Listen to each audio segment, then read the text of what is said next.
If one row has units is equal to 0, a normal division calculation can break the entire query. This happens all the time with rates, percentages, cost per unit, and QHX. The fix is to protect the denominator, not the numerator.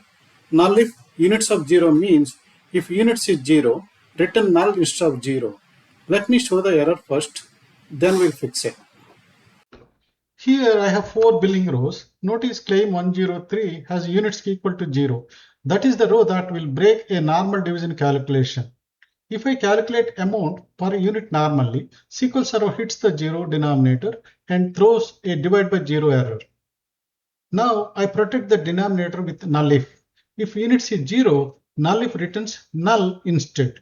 Dividing by null gives null. So the query completes instead of failing.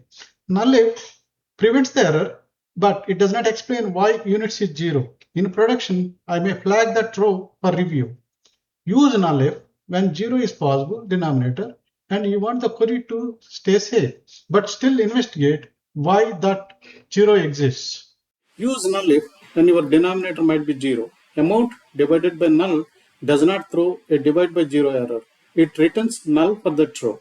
Professional caution: NULLIF keeps the query running, but it does not explain why the denominator was 0. A 0 value may be valid, missing, or bad data.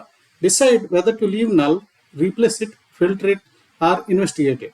Small function, big protection, especially in reporting and analytics calculation.